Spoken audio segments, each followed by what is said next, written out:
आगे बढ़ने से पहले एक बार धन्यवाद जो आप हमारे इंस्टाग्राम यूट्यूब को इतना प्यार दे रहे हैं। ये जो रियल इंसिडेंट हम आपके सामने लेके आते हैं, ये आप में से ही कुछ लोग हैं जिन्होंने अपने ऐसे दर्दनाक हादसे हमसे शेयर किए हैं जो अपनी ज़िंदगी में बहुत ज़्यादा परेशान रहे हैं या अभी भी बहुत ज़्यादा परेशान चल रहे हैं, जो लोग नहीं चाहते कि आगे आने वाली जनरेशन अपने ऊपर कोई ऐसा बोझ उठा ले जिसे ज़िंदगी भर अपने ऊपर से वो हटा ना पाए। आम जिंदगी में, रोज़मर्रा की ज़िंदगी में हम अपने घर से बाहर निकलते हैं बहुत सारे काम करने के लिए। हो सकता है अपने बिजनेस पे जा रहे हूँ, हो सकता है अपने जॉब पे जा रहे हूँ, हो सकता है कि खेलने के लिए जा रहे हूँ, हो सकता है किसी भी काम के लिए, शॉपिंग के लिए हम जा रहे हो और अचानक से हम किसी चौराहे को क्रॉस करें तो हमें पता चले हमारा पैर किसी ऐसे टोटके पे पड़ गया जो बहुत ही ज़्यादा खतरनाक टोटका था। मतलब किसी ने अपना उतारा करके वहाँ पे रखा हुआ था। लेकिन ये चीज़ जब तक आपको पता चले तब तक बहुत ज़्यादा देर हो जाए। क्या आप कभी ऐसा चाहेंगे? शायद आपका जवाब होगा नहीं। लेकिन कैसे आप पता करेंगे कि कोई टोटका आपके सामने पड़ा हुआ है, आपकी नज़रों के सामने वो टोटका कैसे आएगा?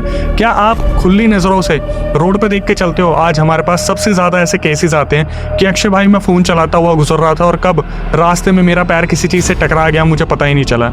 आज का पूरा रियल इंसिडेंट इसी चीज़ पर आधारित है जहाँ पर आपको बहुत सारी चीज़ें सीखने को मिलने वाली है। तो इस रियल इंसिडेंट को आखिरी तक देखना, क्योंकि इस रियल इंसिडेंट में जो आखिरी का ट्विस्ट है, जो सस्पेंस है, वो आपको बहुत ही ज़्यादा डरा देगा।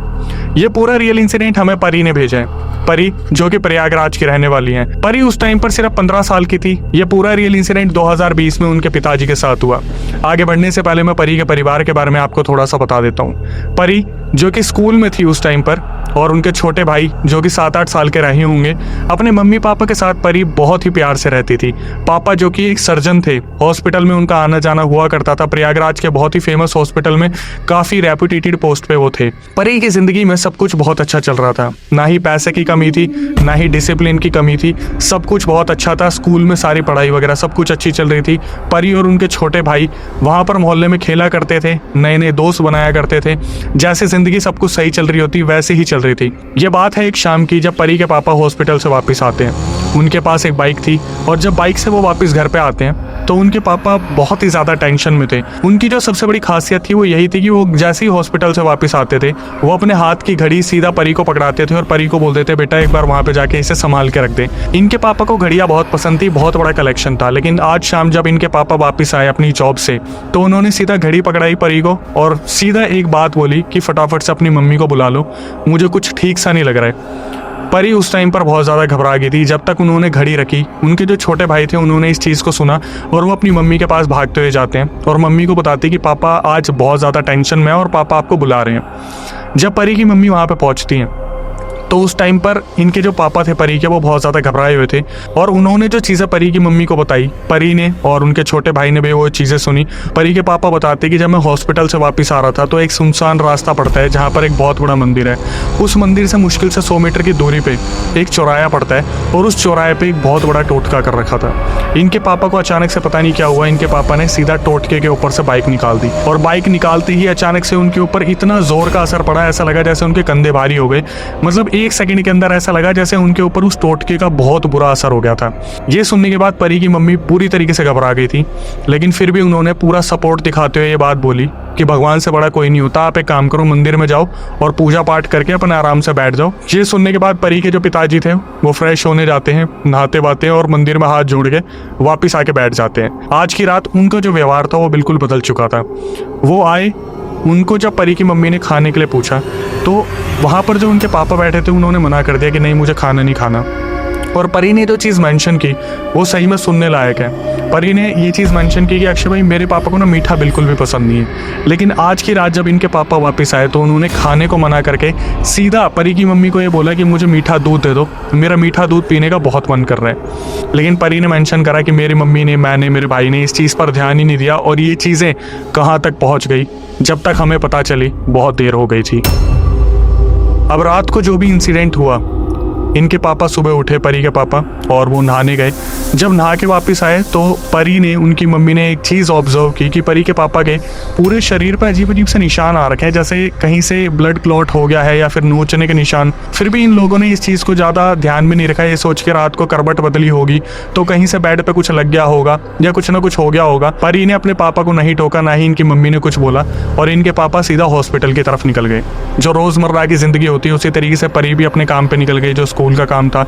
भाई भी स्कूल चले गए और जब ये लोग वापस आए तो अपने पापा का वेट ही कर रहे थे। शाम को पापा आते हैं परी के, और परी देखती हैं कि जो पापा है उनकी आंखों में खून सवार हो गए, मतलब पूरी आंखें जो थी वो रेड हो रखी हैं। और एक आदत जो उनकी थी वो आदत बदल चुकी थी कि इनके पापा आते थे और जो घड़ी पकड़ाते थे कि परी ये लो घड़ी रख देना, इनके पापा ने इन्हें घड़ी देनी बंद कर दी। इनके पापा सोए और पूरी रात इसी तरीके से वो कांपते रहे बुरी तरीके से, जैसे उनके साथ पता नहीं क्या हो रहा है। रात के 3-4 बजते इनके पापा बड़बड़ाना शुरू करते हैं। इनकी आंख खुलती है परी की और वो पापा को बोलते हैं कि पापा क्या हुआ, सब ठीक है, पापा क्या हुआ है। तो मम्मी भी भागी भागी आती है साइड से कि क्या हुआ है। तो वो अचानक से कांपते कांपते बोलते हैं कि लाइट ऑन करो, मुझे कुछ दिख नहीं रहा, क्या हुआ है, लाइट ऑन क्यों नहीं कर रखी। सुनने के बाद आप थोड़े से डर जाओगे, उस टाइम पर ऑलरेडी लाइट ऑन थी। परी ने ये चीज़ मेंशन की कि अक्षय भाई लाइट तो ऑन ही थी, लेकिन परी की अचानक से नज़र पड़ती है किचन की तरफ, तो वो देखती है कि दीवार की तरफ कुछ धुआं सा घूम रहे हैं। उन्होंने जल्दीबाजी में ध्यान नहीं दिया कि पापा को क्या हुआ, एक बार पापा के बारे में थोड़ा सा जानने की कोशिश करते हैं। तो इनके पापा एकदम से इशारा करके बोलते हैं कि वहाँ पर वो लोग कौन खड़े हैं, कौन खड़े हैं वो लोग, अभी वो मेरी छाती पे चढ़ के मुझे मारने को हो रहे थे। ये सब आपस में लड़ने लग रहे थे कि मुझ पर कौन चढ़ेगा। ये सुनने के बाद परी की मम्मी और छोटे भाई भी जग गए थे, वो बुरी तरीके से डर गए। उन्होंने फिर भी हिम्मत करके जो पापा जी थे उन्हें संभाला और सोने के लिए बोल दिया। पूरी रात जो इनके पापा थे परी के वो कांपते रहे, वो सोए नहीं, इनको भी नींद नहीं आई। लेकिन अब इन्हें मालूम नहीं था जो चीज़ें होने वाली थी। ये रात तो गुजर गई, सुबह होने के बाद इनके पापा बिल्कुल नॉर्मल हो गए। 10-15 दिन के अंदर इनके पापा ने लगभग 10-15 किलो अपना बिल्कुल तोड़ दिया था। मतलब खाना ना खाने की वजह से इनके पापा की हेल्थ इतनी ज़्यादा कमज़ोर हो गई थी कि कोई बाहर वाला इंसान अगर इनके पापा को एक बारी में देखे तो वो पहचान नहीं पाएगा। धीरे धीरे वक्त गुजरता रहा और इन्होंने सोचा कि वक्त के साथ सब कुछ ठीक हो जाएगा। तो एक रात की बात है जब इनके पापा की एक नई आदत शुरू हो गई कि उन्होंने इनके साथ सोना ही छोड़ दिया। जो 4 जने एक कमरे में सोते थे, इनके पापा ने किचन के बगल में एक कमरा बना लिया अपना, जो बिल्कुल ख़राब था, स्टोर रूम था, उसे ठीक करके वो वहाँ पे सोने लगे। परी, उनकी मम्मी और उनके छोटे भाई आराम से बेड पे सो रहे थे। तभी अचानक से इनके पापा किचन के साइड वाले कमरे से निकल के आते हैं और परी के बगल में लेटते हैं और परी को टाइट से हग करते हैं। परी ने उस हग को फील किया और अपने पापा को बोला कि पापा क्या हुआ, सब ठीक है, सब ठीक है तो पापा सो जाओ ना। परी के पापा बस इतना बोलते हैं ठीक है बेटा। वहाँ से उठते हैं और वो चले जाते हैं। थोड़ी देर बाद जब परी को रियलाइज़ होता है कि पापा आए थे, उन्होंने मुझे हक किया, 15-20 मिनट बाद उनकी आंख खुलती है तो वो देखती है कि पापा जो है वो अंधेरे कमरे के पास, मतलब किचन के साइड में जो कमरा है वहाँ पर खड़े हो रखे हैं, क्रीपी स्माइल दे रहे हैं, जहाँ पर उनके जो सफ़ेद दांत हैं वो ऐसा लग रहा है जैसे गुटखा खाने वाले कोई इंसान नहीं होते, उनके बिल्कुल जो लाल दांत होते हैं वैसे। परी इस टाइम पर बहुत ज़्यादा डर गई थी। परी बार बार हिलने की कोशिश कर रही थी लेकिन वो स्लीप पैरालिसिस में चली गई। सुबह 4 बजे अचानक से घर में हल्ला गुल्ला सा होता है, जहाँ पर किचन में शोर होना शुरू हो जाता है। तो मम्मी उठती है और साथ में परी की आँख खुल जाती है। तो ये लोग देखते हैं कि पापा किचन में सुबह 4 बजे पोहा बनाने लग रहे हैं। परी की आँख दोबारा एकदम से दीवार पर जाती है तो उन्हें फिर दोबारा वो धुआं घूमता दिखता है। अब इस धुएं का क्या कनेक्शन है वो मैं आपको आगे बताऊँगा। परी के पापा पोहा बना रहे थे और ये दोनों माँ बेटी देख के शॉक हो गए कि इनके पापा को किचन में कोई काम आता ही नहीं था, आज तक किचन में कोई काम करा ही नहीं था, तो ये पोहा कैसे बना रहे हैं। इनके पापा परी के पीछे पड़ गए कि बेटा पोहा खा के देख कैसा बना है, मुझे बता ना पोहा कैसे बना है। तो परी ने बोला कि पापा सुबह 4 बजे मैं पोहा खा के आपको बताऊँ, बाद में खा लूँगी, अभी आप रख दो और आप भी सो जाओ, हमें भी सोने दो। ये होने के बाद क्या हुआ, इनके पापा ने उस पोहे को साइड में रख दिया, ये सोच के कि इसे कोई तो खाएगा। लेकिन अगले 2 दिनों तक उस पोहे को किसी ने भी नहीं छेड़ा। 2 रात बाद परी अपनी मम्मी के साथ सो रही थी। फिर अचानक से इनके पापा आते हैं और परी को गले से लगाते हैं। परी अपने पापा को बोलती है कि पापा क्या हुआ, आपको नींद नहीं आ रही क्या। इनके पापा बस एक क्रीपी सी स्माइल देते हैं और सीधा बोलते हैं देख किचन की तरफ देख, वो आंटी ना खाना बना रही है, जल्दी देख ना, देख वो खाना बना रही है। इन्होंने गर्दन ऊपर करी, इन्हें किचन में कोई नहीं दिखा, बस इन्हें ऊपर छत पे वो धुआं घूमता दिख रहा था। तो इन्होंने बोला पापा कोई नहीं है, प्लीज़ आप जाके सो जाओ ना, मुझे डर लग रहा है। इनके पापा हंसते हंसते अचानक से इनकी गर्दन घुमाते हैं टाइट और बोलते वो देख वो आंटी देख खाना बना रही है। उस टाइम पर परी ने जो चीज़ें देखी वो एक बच्ची के लिए देखना एक मानसिक संतुलन खो देने वाली चीज़ है। परी ने देखा किचन के वहाँ जो एक दीवार थी उसके बगल में से कोई एंटिटी यूँ झाँक कर परी को देख के वापस हो गई और इनके पापा क्रीपी तरीके से वहाँ पर स्माइल कर रहे थे और बुरी तरीके से हंस रहे थे। परी इतनी ज़ोर से चिल्लाई, अपनी मम्मी को उन्होंने बुलाया और अपनी मम्मी को सब कुछ बताया कि मम्मी ऐसे ऐसे हुआ। ये सुनने के बाद जब इनकी मम्मी ने और परी ने इनके पापा को देखा, इनके पापा वहाँ क्रीपी स्माइल देते हुए आँख फाड़ते हुए वहाँ से उठे और सीधा उस किचन के बगल वाले कमरे में जाके आराम से सो गए। ये रात बहुत ही ज़्यादा डरावनी थी इन माँ बेटियों के लिए। सुबह जब ये उठते हैं तो ये देखते हैं कि इनके पापा बहुत ही नॉर्मल कंडीशन में आके बोलते हैं कि क्या हुआ, तुम लोग सोए नहीं हो क्या? ऐसा लग रहा है जैसे रात को तुमने कोई भूत देख लिया है। परी उस टाइम पे भी कंफ्यूज थी कि पापा ऐसा क्यों कर रहे हैं या पापा के साथ ऐसा क्यों हो रहा है। आज भी इनके साथ ऐसा ही हुआ। सुबह पापा उठे और सीधा वो हॉस्पिटल काम के लिए चले गए। वापिस जब वो आते हैं शाम को तो उस टाइम पर इनका जो छोटा भाई था वो बाहर मोहल्ले के बच्चों के साथ खेलने गया हुआ था। मम्मी खाना बना रही थी और परी ने अपने पापा को खाना दिया। आज का भी वही दिन था जहाँ पर इनके पापा के पास वॉच का इतना बड़ा कलेक्शन था कि उनके पास वो वाली वॉच भी थी जहाँ पर नर्व्स के हिसाब से वॉच चलती है।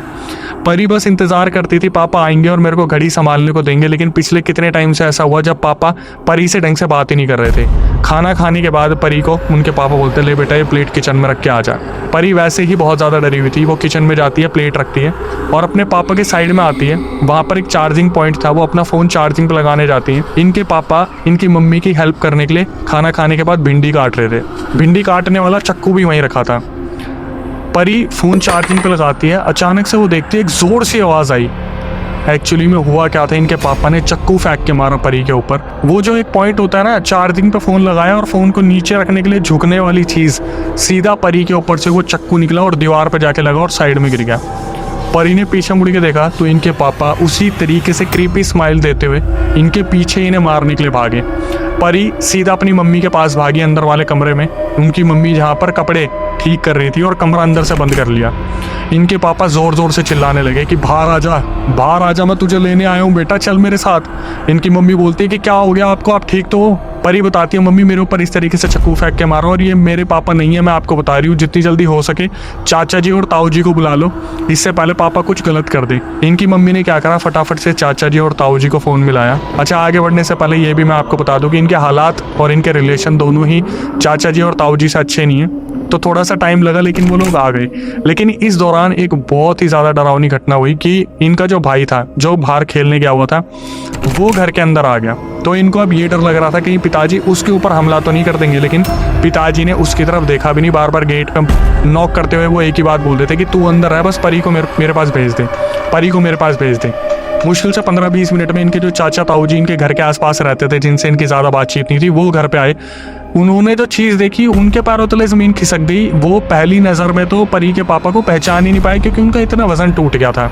एकदम से जब परी के पापा ने पीछे मुड़ के देखा चाचा और ताऊ आ गए तो वो शांति से जाके साइड वाले बेड पे बैठ गई और वहाँ पर रोने लगे। बार बार एक ही चीज़ बोलने लगे कि ये जो औरत है ये मुझे मेरी बेटी से नहीं मिलने देती, ये मुझे मेरी बेटी से नहीं मिलने देती।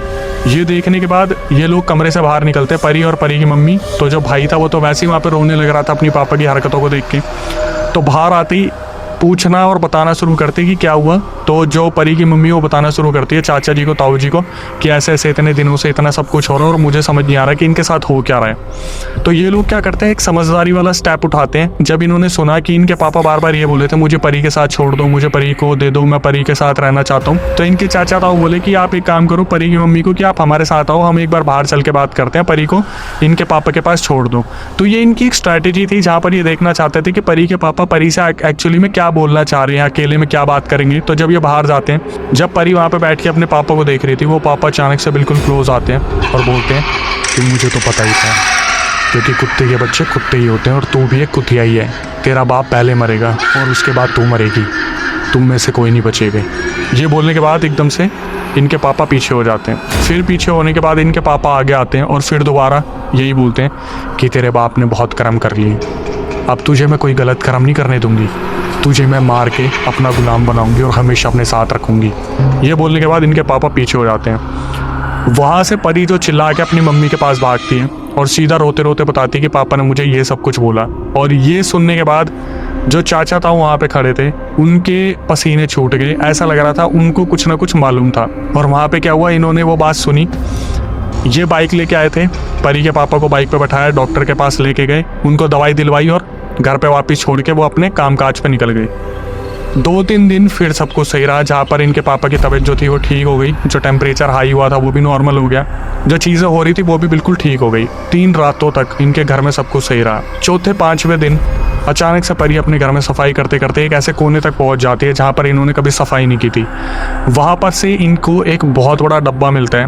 परी उस डब्बे को निकालती है और उसमें देखना शुरू करती है। तो उसमें जो चीज़ें उन्हें मिली, उसमें इनके पापा की पुरानी गर्लफ्रेंड के लव लेटर थे, बहुत सारी फ़ोटोज़ जो साथ की थी, और उन लव लेटर्स में इतनी प्यार भरी बातें लिखी हुई थी कि इनकी शादी की बातें भी चल रही थी। परी रोती रोती अपनी मम्मी के पास आती है और सारा सामान दिखाते हैं कि ऐसे ऐसे पापा की किसी से शादी होने वाली थी, ऐसा हुआ वैसा हुआ।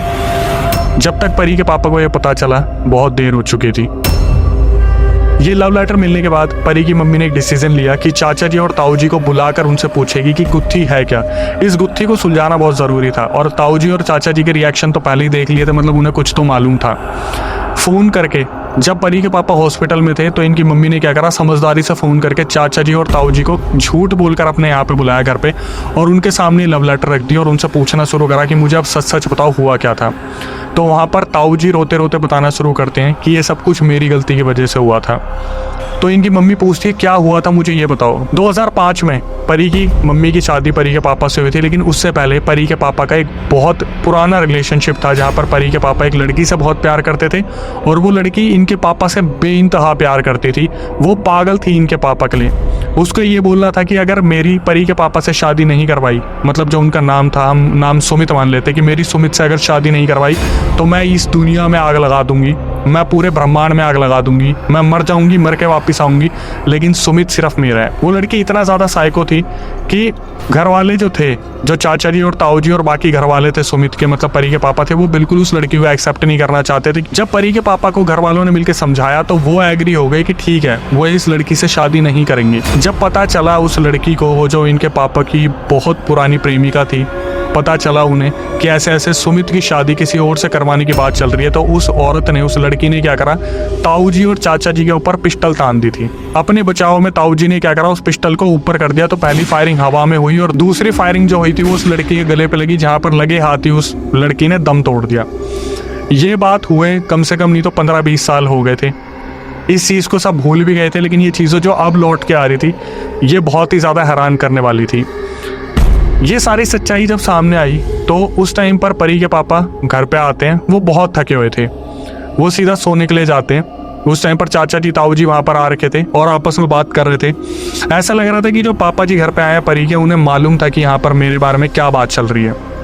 एक इंसान होता है जिसको इंट्यूशन आ जाती है कि मेरा पुराना राज खुल चुका है। इनके पापा आते हैं और सोने की कोशिश करते हैं, उनकी आंख भी लग गई।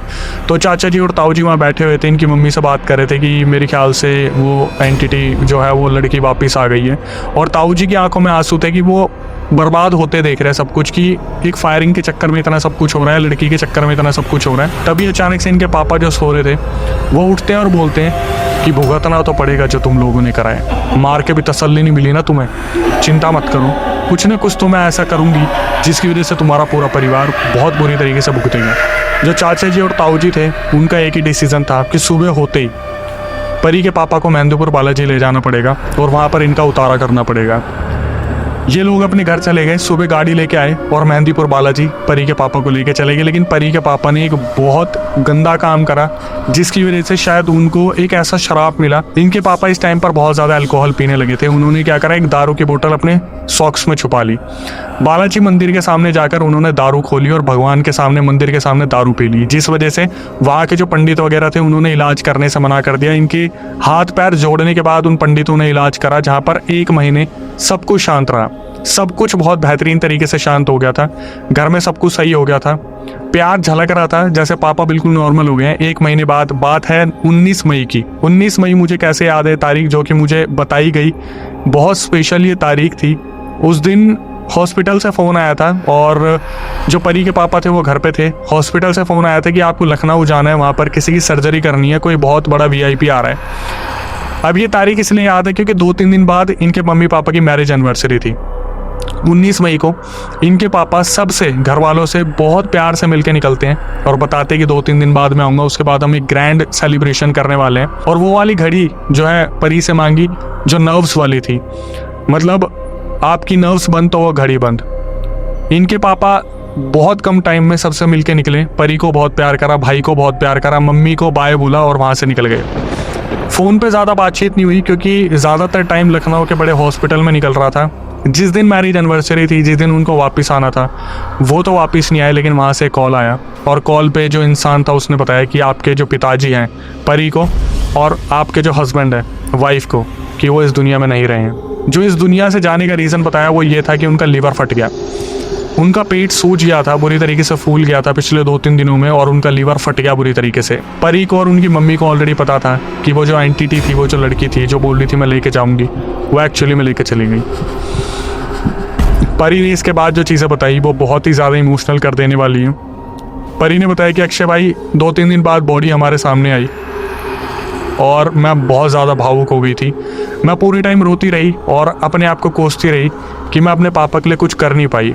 और ये पहली बार ऐसा हुआ जिसकी एंडिंग इतनी मायूस हुई है इस पूरे रियल इंसिडेंट की, जहाँ पर परी ने बताया कि अक्षय भाई मतलब हम कुछ कर ही नहीं पाए, हमें जब तक पता चला जब तक बहुत देर हो चुकी थी। और वो जो एंटिटी थी मेरे ताऊ जी की जगह मेरे पापा को लेके चली गई। शायद बदला उनसे लेना था, लेकिन प्यार मेरे पापा से करती थी, तो मेरे पापा को लेके ही चली गई साथ में, और मैं अपने पापा को बचाने के लिए कुछ भी नहीं कर पाई। अब लास्ट में आके आपको ऐसा लगेगा कि ये कहानी यहीं खत्म हो गई। नहीं, इस वीडियो के बाद आपको सेकेंड पार्ट मिलेगा, जहाँ पर परी ने बताया कि एक बार मेरे घर में मेरे साथ ये चीज़ें हो गई, जहाँ मेरे पापा मुझे ले जाने की कोशिश कर रहे थे अपने साथ, मतलब वो जो एंटिटी थी वो दोबारा वापस लौट के आई। और इस वीडियो का सेकंड पार्ट अब सीधा जो नेक्स्ट वीडियो आएगी उसमें आप देखोगे, जहाँ पर परी के साथ क्या क्या हादसे हुए और उनके पापा वापस आए उनसे मिलने और ले जाने। सुन के शायद आपको ऐसा लग रहा है कि ये कैसे पॉसिबल हो सकता है, लेकिन अगली वीडियो इससे भी ज़्यादा डरावनी होगी, इससे भी ज़्यादा खौफनाक होगी, जहाँ पर मैं आपको बताऊँगा परी के साथ जो चीज़ें हुई उसका सेकंड पार्ट, जहाँ पर परी को जिन्हों ने पकड़ा और फिर उनके पापा उन्हें वापस लेने आए, मतलब दूसरी दुनिया में क्या हुआ, सेकंड पार्ट का वेट करिएगा। इसके बाद moral of the story conclusion में ये पता चलता है कि रोंदने से टोटके कभी कभार एंटिटी वापस नहीं आती। एंटिटी तो इनके पापा के साथ तभी चल रही थी जिस दिन उस औरत ने, जिस दिन उस लड़की ने इस दुनिया को छोड़ दिया था। बस वो शांत बैठी थी, हो सकता है टोटका रोंदने पर कोई एक ऐसी एंटिटी भी साथ में आ गई जो शायद उस पुरानी एंटिटी को ताकत दे रही थी, और वो एंटिटी इस टाइम पर बहुत ज़्यादा पावरफुल हो गई थी, और साथ में वही सब कुछ हुआ। लेकिन सेकंड पार्ट का आप बहुत बेसब्री से वेट कीजिएगा, क्योंकि उसे बहुत ज़्यादा डरावना बनाने की कोशिश की गई है, क्योंकि उसमें जो रियल इंसिडेंट हुए हैं वो सही में बहुत ज़्यादा डरावने हैं। इसके बाद हमारी आपसे क्या रिक्वेस्ट होती है कि जो नए व्यूअर्स हमारे चैनल पर आए, चैनल को सब्सक्राइब कर लीजिए, बेल नोटिफिकेशन ऑन कर लीजिए, और ऐसे रियल इंसिडेंट लाने में हमारी बहुत मेहनत लगती है, तो भाई इस मोटिवेशन को बनाए रखें प्लीज़, क्योंकि हमारी यही आपसे रिक्वेस्ट होती है कि जितना ज़्यादा हो सके चैनल को सब्सक्राइब कीजिए और ऐसे लोगों तक पहुंचाए जिनको ज़रूरत है, जो लोग इसी तरीके से बाइक और स्कूटर पे या फिर ऐसी गाड़ियों पे निकल जाते हैं जो टोटके रोन देते हैं, उनको संभलने की ज़रूरत है, क्योंकि हो सकता है कि पुराना कोई कांड आपसे भी हो और साथ में कोई एंटिटी आके उसको पूरा करवाने में मदद कर दे।